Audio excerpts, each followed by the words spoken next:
Vous êtes toujours sur GMTV+, dans le vœu politique, soit Antoine Glaser, écrivain et surtout chantre de la fin de la France-Afrique, Pierre Moukoko.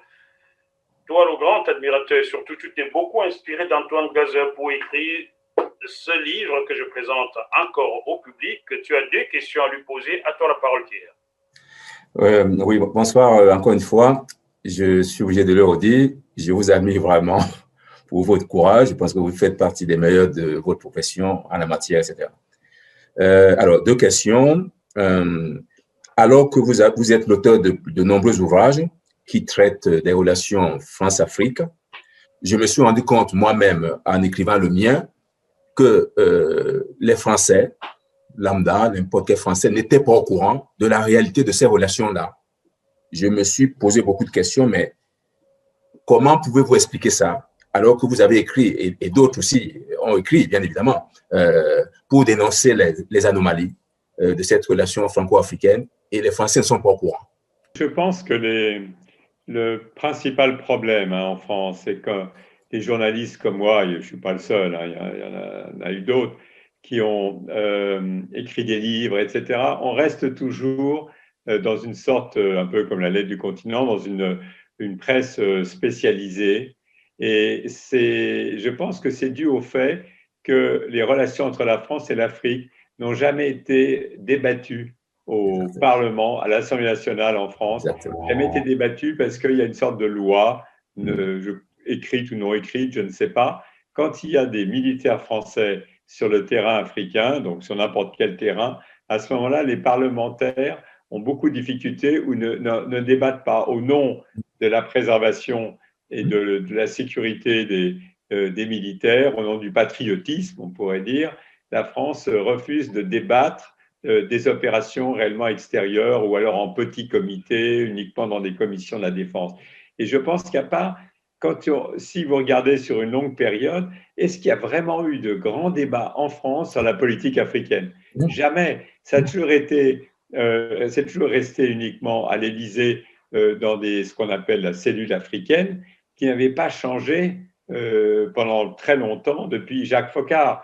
Donc, ça veut dire devant le Monsieur Afrique du général de Gaulle. Ça veut dire, on a l'impression, j'ai un peu mon obsession, qu'à la chute du mur de Berlin, rien n'a changé, alors qu'en fait, tout a changé. C'est-à-dire, l'Afrique se mondialise, mais c'est comme si la France n'avait pas acté le vrai changement de cette Afrique mondialisée.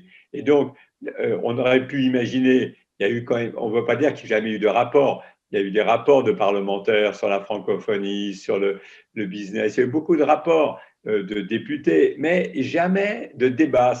Moi, quand pour faire mes livres, à chaque fois, je vais dans les bibliothèques du Sénat ou de l'Assemblée ou d'autres bibliothèques, mais ça reste toujours dans des clubs ou des cercles privilégiés, mais jamais de débat public. Et je pense que c'est ça qui fait que tout est discuté en France, la sécurité, le machin en ce moment, mais la politique africaine, les relations entre la France et l'Afrique, c'est jamais discuté. Et quand bien même il y a débat à l'Assemblée nationale, il n'y a pas de vote. La Constitution ne le permet pas. Il n'y a pas, absolument. Absolument, ça veut dire que ça reste entre soi, et ça reste le fait du prince, ça veut dire la politique étrangère. À partir du moment où, une fois qu'il y a des troupes, par exemple, ils vont difficilement discuter de la présence de l'opération Barkhane dans le Sahel. Ça se discute, on ne veut pas dire que ça se discute jamais, mais ça se discute à la commission de la défense, très souvent à huis clos, où ils vont recevoir le chef d'état-major de l'armée française, le général Lecointre. Il va y avoir dans la presse spécialisée quelques échos, mais est-ce que pour la grande majorité des Français, il n'y a pas de débat, sauf le jour où, effectivement, il y a des Français qui se font tuer. Mais le reste du temps, il n'y a pas vraiment de débat de qu'est-ce qui se passe dans ces pays, quel est le problème dans ces pays, pourquoi il y a des conflits aussi intercommunautaires, pourquoi finalement cette présence de l'armée française, ça n'a pas changé fondamentalement la situation où au contraire, il y a l'État-nation, l'État malien de moins en moins présent dans un certain nombre de régions. Le fond des problèmes est rarement discuté. C'est ce qui a des conséquences bien sûr incommensurables parce que finalement, on se base sur du faux. La jeunesse africaine, la jeunesse française, qui sont pourtant l'avenir de ces deux espaces de civilisation, ils ne sont au courant de rien. Vraiment rien. Ils sont relativement en dehors, bien sûr, encore une fois, de ceux qui sont des étudiants qui s'y intéressent, et d'un certain nombre dans ceux qui sont proches des diasporas ou qui sont proches de Français d'origine africaine. À ce moment-là, ils connaissent pays par pays. Mais globalement, géopolitique, discuter, je vois bien, moi, le nombre de fois où j'essaie de pousser des confrères à la télévision française ou dans les radios françaises à inviter des Africains sur les plateaux pour expliquer leur pays et autres. Et finalement, ça reste toujours one size, ça reste toujours une vision assez française de ce qui se passe en Afrique, mais sans se mettre justement du côté des Africains, de comprendre voilà comment l'Afrique, qu'est-ce que ça veut dire l'Afrique, les pays africains fin de 2020 par rapport à l'Afrique dans le monde. Alors, si vous voulez, je vais passer à la deuxième question. Comme vous le savez, le président Macron a mis en place un CPA, Conseil présidentiel pour l'Afrique, composé de 11 membres, dont 9 franco-africains, qui ont pour mission principale de se rapprocher de la diaspora et remonter toutes les doléances afin qu'ils puissent agir s'il y a lieu. J'y croyais beaucoup et j'avais d'ailleurs applaudi des deux mains cette création, mais je commence à me poser des questions. Comment dire, que pensez-vous de cette entité-là? Croyez-vous en sa réussite? Est-ce qu'on est parti pour aller vers la réussite, compte tenu du temps qui reste de la présidence du président Macron? En fait, on aurait pu penser, et je pense d'ailleurs, ça aurait pu être une bonne idée. Ça veut dire, j'ai eu le même sentiment que vous. Je me suis dit, enfin, un chef d'État français qui va demander à des Français d'origine africaine qu'est-ce qu'ils pensent de la politique de la France vis-à-vis de l'Afrique. Ça avait un sens. Ce sont d'abord des gens qui connaissent leur pays, qui sont capables de juger, et donc ça avait un sens. Mais c'est vrai qu'il s'est quand même arrêté au premier de cordée, et donc il s'est arrêté au niveau des entreprises. Et je pensais qu'après, bon, je me suis dit au départ, il est toujours un petit peu, ça c'est le côté Macron, libéral, n'avait qu'à traverser la rue pour avoir du boulot et l'exemplarité. Je me suis dit, bon, il pense que voilà, c'est bien de montrer qu'il y a des Français d'origine africaine qui réussissent, qu'en France, il n'y a plus de plafond de verre et que maintenant, ça permet à tous les Africains ou les Français d'origine africaine. Mais finalement, il s'est un peu arrêté au bout du chemin parce que finalement, on s'est arrêté à des premiers de cordée, à des Français d'origine africaine, mais qui étaient quand même toujours dans les mêmes catégories sociales la plupart du temps, sans aller réellement à s'intéresser vraiment à ce qui se passait dans les banlieues. Et le plafond de verre, il est toujours là. C'est toujours aussi difficile en France pour n'importe quel Français d'origine africaine, disons-le, noir, pour avoir un logement, pour avoir accès à un emploi, etc. Donc, tout ce travail en profondeur, si on veut vraiment changer les mentalités et vraiment changer et valoriser ce qui se passe, et ça va au-delà de coopter un certain nombre de premiers de cordée ou de chefs d'entreprise et autres. C'est arrêté en route, hein, décevant. C'est vraiment très dommage. Vous savez, monsieur Moifo, une petite. Je voulais juste. Non, vous savez, je fais partie des Français d'origine africaine qui ont voté pour le président Macron au premier et au deuxième tour. J'y croyais vraiment. J'avoue que c'est peut-être un peu trop tôt de tirer conclusion, mais je n'y crois plus. Voilà, je n'y crois plus. Non, mais il y a une déception. Je pense, là, je vais faire un peu mais un peu aussi, je pense que, franchement, quand j'ai vu cette interview d'Emmanuel Macron, je pense que lui-même est bien conscient des limites de ce qu'il a développé depuis le fameux discours d'octobre, c'est en octobre 2017 à Ouagadougou devant les étudiants burkinabés.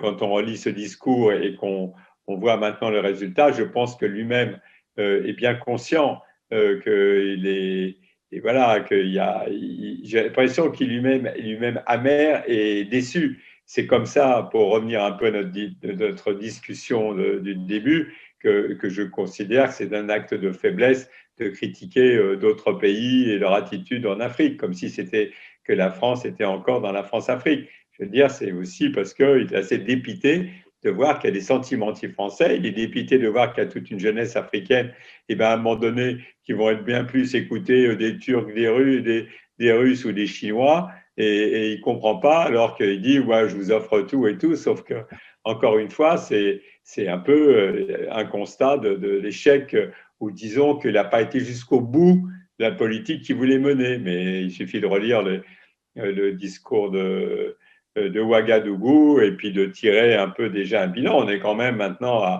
à quand même un an de la prochaine présidentielle et il lui reste pas beaucoup de temps pour finalement aller à ce qu'il avait promis. Ça veut dire valoriser réellement et aider les gens sans faire forcément de discrimination positive, mais de prendre acte des difficultés quand même de tous ces Français d'origine africaine à qui il devait demander, à qui il avait proposé de s'associer. Merci beaucoup, Pierre. Merci, Pierre. Je sais que si je te laisse à l'antenne, tu restes avec Antoine Gazer toute la nuit, mais non. Oui, pour une fois que je l'ai, tu sais.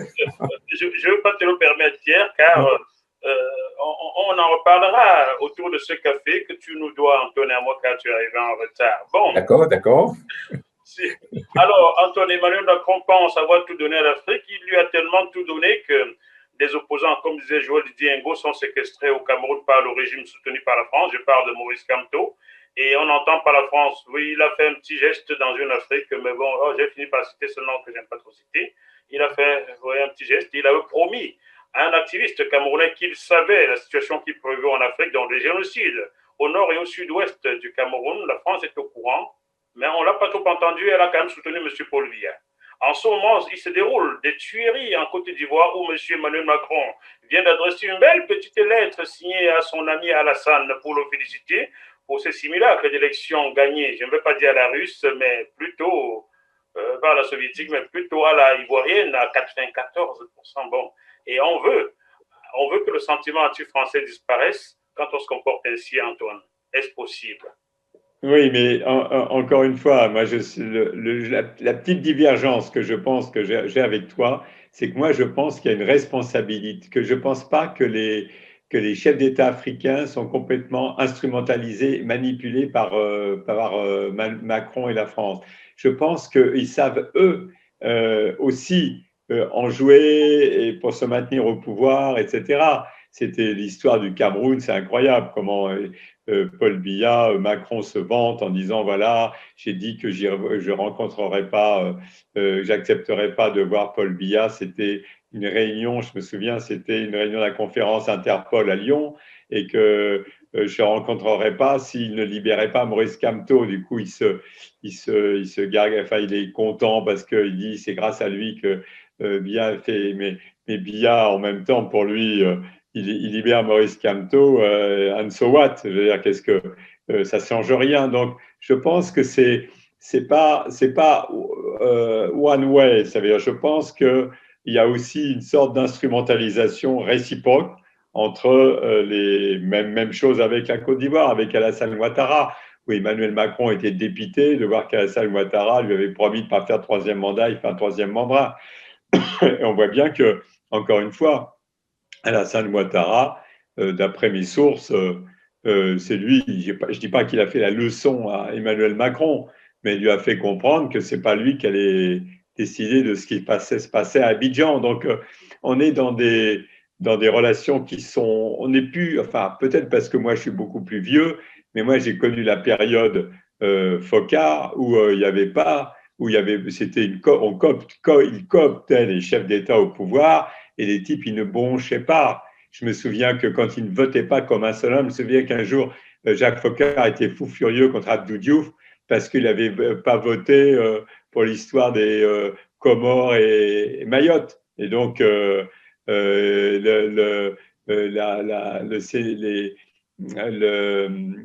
Abdou Diouf n'avait pas voté en faveur de la France et des Comores. Donc, il était fou furieux.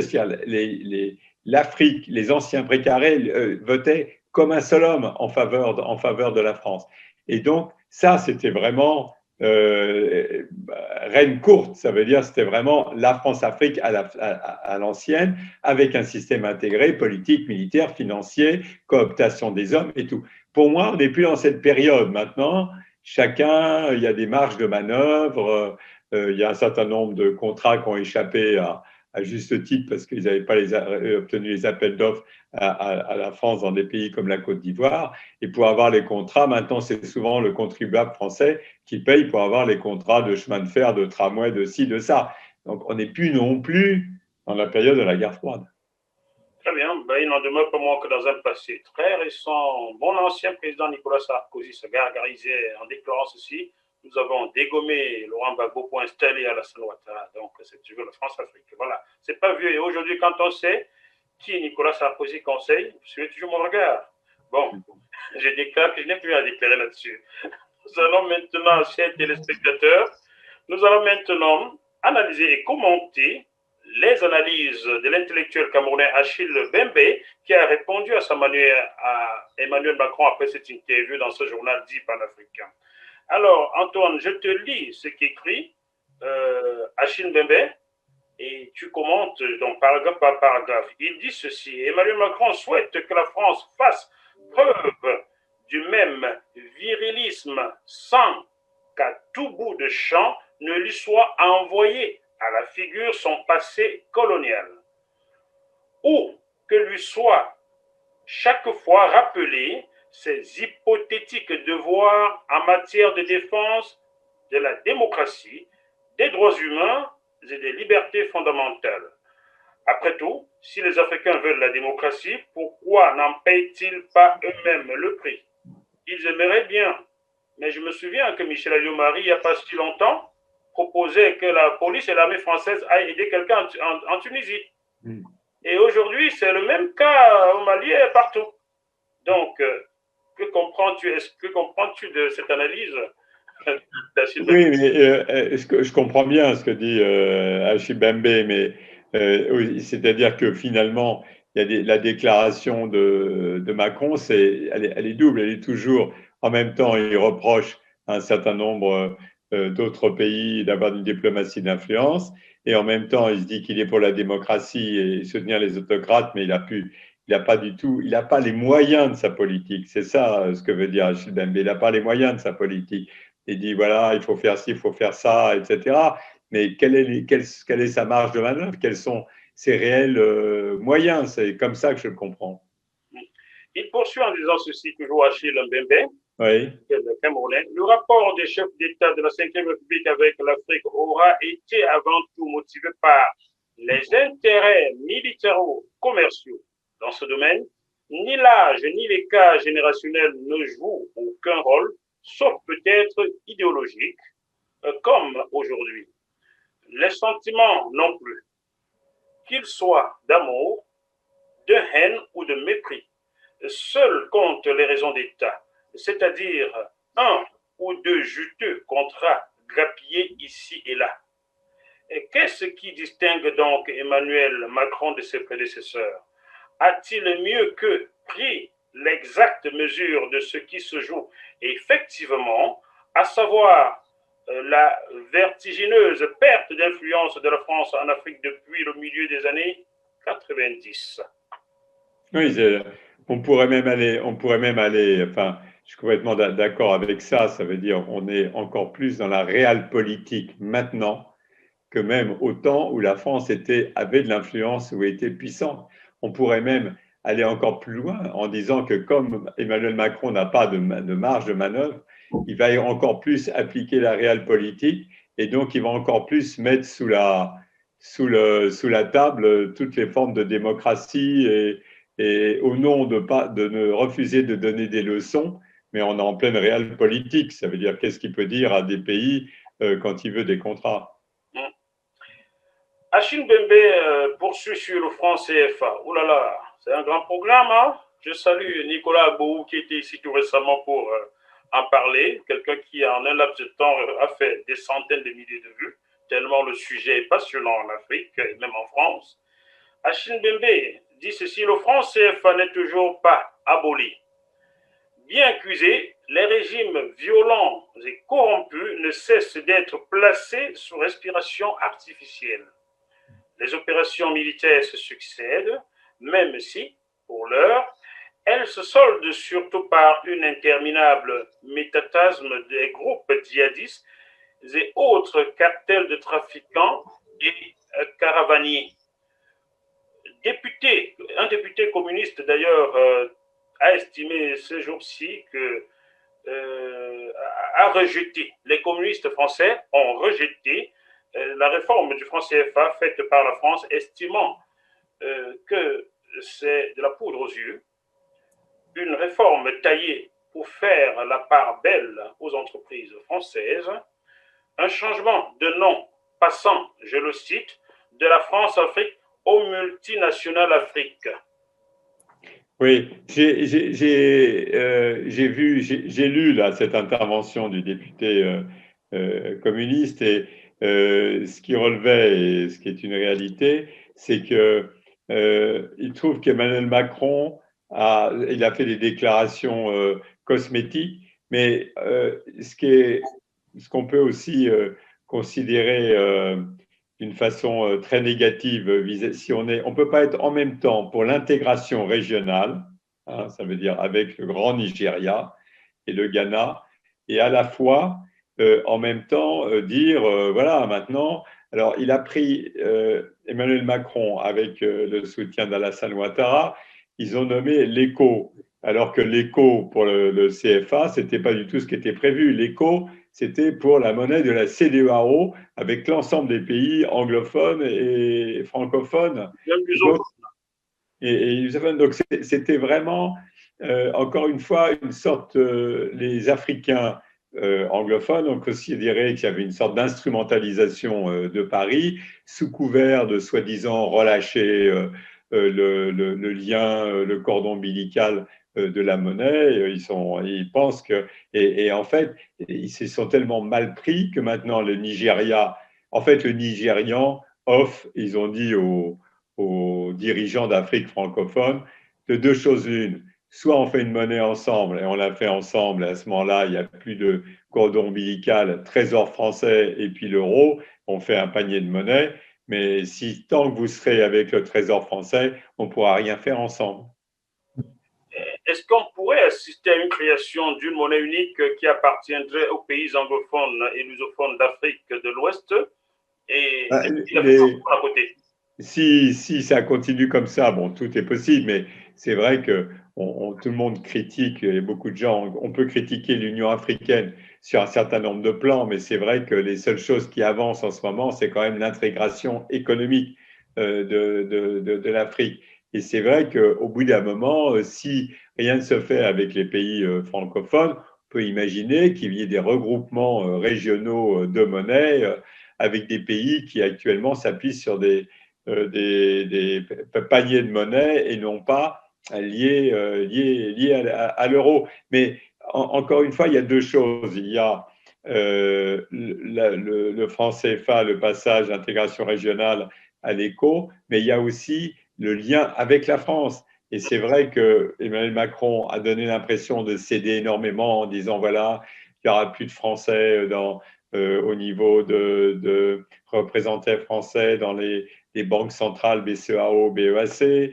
Vous serez plus obligé de mettre plus de 50-70% de vos devises sur le compte d'opération du Trésor. Il paraît lâcher du lait sur le plan technique, mais tant qu'il y a le lien de la parité, ça passe avec l'euro à travers le Trésor français, les Anglais vont dire bah, ça continue as usual. Pas les Anglais, les pays anglo-saxons d'Afrique. Oui, les Anglais. Oui, pardon, les anglophones, les pays africains d'Afrique anglophone. Nous faisons référence à la reine Elisabeth qui semble bien plus conciliante que beaucoup en France. Hein. Les Anglais présentent des excuses, font des réparations, tandis qu'en France, Nicolas Sarkozy et Emmanuel Macron disent qu'il n'y aura rien du tout. Et M. Hollande estime que le génocide bamileke était des simples exactions. Alors, M. Hollande, nous avons un ami en commun. Voici longtemps que je souhaite vous interviewer. Répondez-moi un jour, M. Hollande. seule chose qu'on peut dire quand même, c'est que après des années, grâce d'ailleurs à des journalistes ou à des confrères ou des militants, il y a enfin, sur ce qui s'est passé au Cameroun, il y a quand même eu quelques très bons bouquins. Oui, tout à fait. J'ai pu interviewer, En particulier le fameux Cameroun, là. Cameroun, oui, j'ai pu interviewer l'un des co-auteurs, Jacob Tatinsa. Je l'ai interviewé en janvier 2020 à l'Université d'Ottawa où il préparait sa thèse de doctorat en histoire. Je n'ai pas encore pu rencontrer Thomas Deltombe et l'autre. Alors, absolument, Thomas Deltombe, ils ont fait un super travail parce que c'est très compliqué de travailler en France sur les archives, en particulier les archives de l'armée. Mais il serait bien que je le rencontre car il y a quelque chose que je souhaiterais lui révéler. En travaillant sur ses livres, il ne savait pas que la descendance de ce monsieur qui avait entraîné dans les chutes de la métier, le gendarme Outa, il ne savait pas où était la descendance. Et voici 10 ans que j'ai interviewé la fille de ce monsieur. Elle est encore en vie. Il serait bien qu'ils se rencontrent tous les deux. Ce paragraphe-là est... Tu devrais le contacter. Maintenant, on peut contacter tout le monde facilement avec les adresses courriels. Très bien, on le fera. Donc, je poursuis avec Achille Mbembe. Il a encore 2 paragraphes après. Je te lâcherai car c'est vraiment fort sympathique m'accorder cette interview à l'heure de l'apéro. Donc, ça va réveiller Jean Ferrat qui aimait bien l'apéro. En réalité, la France et les tyrans africains qu'elle aura soutenus à bout de bras depuis 1960 sont les premiers responsables de son discrédit auprès des nouvelles générations. C'est ce que dit Achille Mbembe. Le cycle néocolonial ouvert par le général de Gaulle lors de la conférence de Brazzaville en 1944 aura fait long feu. Mis en pratique dans la foulée des décolonisations formelles, il est à bout de course. Il a perdu ses principaux ressorts au sortir de la guerre froide lorsque la France a livré ses provinces africaines, pieds et poings liés au diktat des institutions de Bretton Woods et a entamé son propre tournant néolibéral. Oui, c'était à l'époque de Balladur, c'est-à-dire en 90. C'est vrai que la France ne voulait plus payer, faire les fins de mois, comme il disait, des fonctionnaires africains. En échange, la France avait des matières premières, en particulier l'uranium et le pétrole, à son prix, c'est-à-dire beaucoup moins cher, se payait directement sur les matières premières. Et en échange, faisait l'aide budgétaire. Et très souvent une aide budgétaire qui profitait aux Français indirectement, puisque c'était souvent les assistants techniques français qui en bénéficiaient. Mais où je suis complètement d'accord avec Achille Mbembe, c'est on a l'impression qu'on croit toujours qu'on arrive en fin d'un cycle, on arrive en fin d'un cycle historique en disant ça va changer, mais on sent que bien sûr, c'est plus comme avant, encore une fois, quand on a connu la France-Afrique des années FOCA, où c'était un système intégré de politique militaire financière, comme je dis toujours. On n'est plus dans cette période-là, mais on a l'impression que ce cycle historique se poursuit d'autant plus qu'il y a un certain nombre de chefs d'État africains qui sont au pouvoir depuis 30 ans. Donc, c'est aussi cette présence-là qui fait qu'on a l'impression qu'on est toujours dans le même manège. Tu parles des amis bienveillants de la France, là, tu parles de Denis Sassou Nguesso, Paul Biya. Je ne parle pas, moi. Moi, je ne parle pas. Non, mais c'est vrai qu'on a l'impression qu'on est toujours sur le même manège, alors que le manège a changé quand même. Oui. Bon, ben, on va profiter pour saluer la famille Bongo. Bon, Antoine Gazer, voici un paragraphe qui va beaucoup plaire à Pierre Moukoko qui depuis se bat. Est-ce que tu avais lu ce rapport du Sénat français de 2013-2014, L'Afrique est notre avenir? Je suis sûr que tu l'as lu. Oui. Alors, c'était pas de... Je crois que c'était Jean-Marie Bockel et Jeannie Lorjou, non? Jean-Marie Bockel. Bon, ben on va quand même lui souhaiter des condoléances encore. Hein. Bon. La France aurait bien fait les choses, elle n'aurait pas besoin d'envoyer. Oui, mais Jean-Marie Bockel, il faut quand même dire qu'il y a son fils, lui, malheureusement, est mort, son fils est mort, c'était pilote d'hélicoptère dans les moments de voilà. Donc, dans ce rapport-là, dans les 70 mesures que prône le Sénat français pour normaliser ou bien renouveler ses relations avec les pays africains, il est dit quelque part qu'il faut tout faire pour dresser un tapis rouge aux étudiants africains désormais, pour pérenniser la présence de la France en Afrique, mais seulement on se rend compte que ceux qui dirigent la France ne lisent pas ces rapports-là comme toi et moi, Antoine. Et là-dessus, Achille Mbembe dit ceci: sans nécessairement brûler les vaisseaux, l'ancienne puissance tutrice n'a eu de cesse depuis lors de se dessaisir elle-même de ses principaux atouts sur le continent, libérant au passage des dynamiques des désemparattements qu'elle ne parvient plus à juguler. La hausse des frais universitaires pour les étudiants étrangers, dont près de 45% venaient d'Afrique, en est une frappante illustration. Au même moment, la Chine accueille près de 80 000 étudiants africains par an. Comment peut-on vouloir quelque chose de son contraire, Antoine? La France se tire complètement. Là, elle se tire vraiment une balle dans le pied parce que c'est vrai que là, vraiment, c'est le cas de parler du en même temps. Ça veut dire en même temps, Emmanuel Macron dit je comprends pas, on aime l'Afrique, il faut que les Africains viennent étudier chez nous, les premiers de cordée, le Conseil présidentiel africain, il essaye toujours de coopter des talents africains, aider les Africains à se développer. Et en même temps, c'est vrai que ils n'ont qu'une idée. Parce qu'on parle, la Chine, c'est tellement immense, la Chine, qui est 80 000 étudiants africains en Chine. Moi, franchement, c'est pas ça le problème. C'est qu'ils partent dans le monde entier et ils ne viennent plus en France. C'est surtout ça. Moi, j'ai des copains. Là, j'ai un copain récent, là, un Guinéen. Ben, il va étudier au Maroc. Il n'y a même pas besoin d'aller en Chine. Ils vont à Fès, ils vont au Maroc ou ailleurs parce qu'ils n'arrivent plus à venir en France. Oh là là, oui. c'est quelque chose. Voilà, Jackie. Eh bien, attends, il y a encore le dernier paragraphe, après je te laisse vraiment, c'est craché. Je vous exhorte, chers téléspectateurs, à regarder sur JMTV+, Kezan, la nouvelle plateforme qui vient révolutionner le monde entier. Kezan, la nouvelle plateforme qui vient révolutionner le monde entier. Tu vas découvrir, cher Antoine, que ce monsieur qui est d'origine camerounaise est l'inventeur du système anti-collision mobile. Il a inventé cela, il avait 22 ans et demi, il était camerounais de nationalité, sorti d'école d'ingénieur à Nice. Figure-toi que 9 ans après cette invention, ce monsieur fut mis en garde à vue, pas seulement lui, son épouse également et leur bébé de 3 mois ont passé 3 heures chacune de garde à vue, lui a passé 9 heures de garde à vue. Pourquoi? On soupçonnait qu'il ne soit pas vraiment l'inventeur, bref, on soupçonnait que son cerveau ne lui appartienne pas.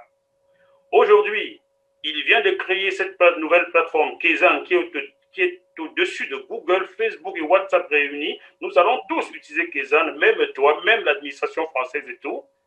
Et il a breveté son affaire, sa nouvelle invention Kezan aux États-Unis. Il est depuis 13 ans à Dubaï. Il va s'installer à la Silicon Valley. En France, on fait tout pour qu'il revienne ici. Mais cette blessure-là, comment peut-on demander à quelqu'un qu'on a à ce point-là malmené hier d'installer sa nouvelle invention qui va devenir le monde en France? Ouais, non, c'est une tristesse. Voilà comment on traite les Africains en France. Ouais. Et puis, toi-même, Antoine, tu m'as connu en télévision. Étais-je à ce point-là nul? Pourquoi chez Bolloré, on ne m'a pas gardé? C'est que je garde un bon souvenir. Sinon, on ne serait pas toujours donc, dernier paragraphe, donc. Le capital social, intellectuel et économique de la France en matière africaine est en passe d'être dilapidé. Tel n'est toutefois pas le seul chemin possible. Emmanuel Macron en est lui-même persuadé, pour que change le paradigme, il ne suffit pas de modifier le style.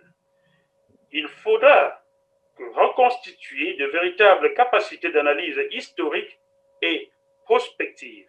Il faudra surtout, alors qu'ils sont tentés de se recroqueviller sur eux-mêmes, transformer en profondeur l'imaginaire africain des Français. Un tel travail politique et culturel de long terme ne peut se faire qu'indépendamment des contraintes du calendrier électoral de tous les pays européens. La France dispose du capital social, diplomatique, intellectuel, artistique, économique et scientifique le plus riche en matière africaine. De mille et une bonne volonté également. Que l'on en arrive à ce point où le mirage chinois, affairisme matiné, d'autoritarisme et de militarisme constitue la seule alternative offerte aux générations africaines montantes, montre avec quelle force ce capital multiforme est en passe d'être dilapidé et l'imagination historique est masculée. Oui, non, mais voilà, ça c'est du Achille Mbembe, quoi. Eh bien, il arrive à rassembler, il montre bien que finalement, les perspectives pour la France est en train de se bunkériser, se recroqueviller, et en train de dilapider et de perdre tout le potentiel qu'elle avait avec justement à peu près 10% de Français d'origine africaine ou de gens qui connaissent l'Afrique.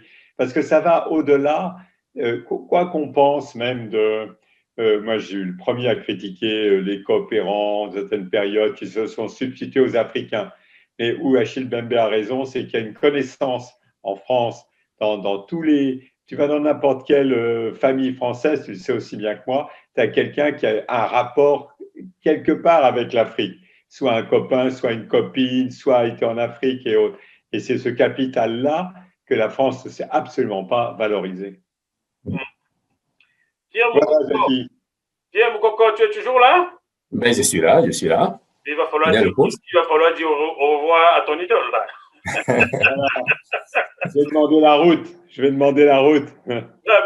Pierre, merci beaucoup. De rien. Ça m'a fait aussi, et puis de m'avoir écouté tout ça. J'apprends toujours. J'ai quelques-uns de vos livres, c'est très intéressant. Ça me fait très plaisir de bavarder avec vous. Moi aussi. Voilà, là je vais sortir on se reverra, là, je vais sortir un nouveau livre sans doute en février. Intéressant. 2021. D'accord, parfait. Voilà, on en reparlera. D'accord, merci beaucoup par avance. Okay. Merci. Antoine, sache que désormais, je vais te marquer à la culotte. Pour que tu sois régulièrement sur GMTV+. Tiens-toi bien, je te donne les chiffres. Je vais bientôt t'envoyer les documents qui attestent cela. En 4 ans, GMTV+, c'est 14 millions de vues rien que sur YouTube. Oui, c'est bien, Jackie. Des chaînes de télévision comme Canal 2 au Cameroun, Vision 4, Afrique Média reprennent mes sujets sans même demander mon accord, sans payer mes droits. Donc, mon avocat au Cameroun, Maître Yondo Black, vient d'envoyer une mise en demeure à Canal 2, à Vision 4 et à Afrique Média. Oui, mais... Donc, tu sais, je ne peux donc pas comptabiliser aujourd'hui combien de personnes ont regardé GMTV+ en 4 ans. Ça doit être au minimum 50 millions de personnes. C'est la rançon de la gloire. Non, c'est pas la rançon de la gloire. Donc, mais la prochaine fois, je vais faire un éclairage différent derrière moi, parce que c'est un peu trop jaune, là. Non, tu viens sur le plateau. Le Covid sera passé, tu viens sur le plateau. Voilà, on pourra faire ça. Voilà. Merci beaucoup. Dans ce cas, il faudra m'inviter. C'est bien. À bientôt. Bonne soirée. Merci beaucoup, Antoine, pour cet entretien. Et ça, tu es éternellement le bienvenu. Merci. Sur JMTV+. Nous terminerons par sans rendre un hommage à quelqu'un que tu as connu, l'auteur de L'Envers de la dette, François-Xavier Verschave, où que tu sois, nous pensons toujours à toi. Voilà. On se retrouve sur cette même chaîne, chers téléspectateurs, dans quelques jours avec un autre invité. D'ici là, malgré la situation extrêmement compliquée en Côte d'Ivoire, au Cameroun, au Gabon, en Centrafrique, bref, dans toute l'Afrique noire francophone, car je ne connais pas un seul pays d'Afrique noire francophone où il y a la paix. Peut-être Antoine me démentira cela. Gardons quand même la banane. À très bientôt. Bye bye. Bye bye. Je demande à JMTV+, de continuer à faire ce travail extrêmement important de recueillir les informations, de les recueillir avec esprit critique, pour ensuite les diffuser comme elle le fait, afin que les esprits s'éveillent, que les consciences s'ouvrent davantage et que les actes suivent.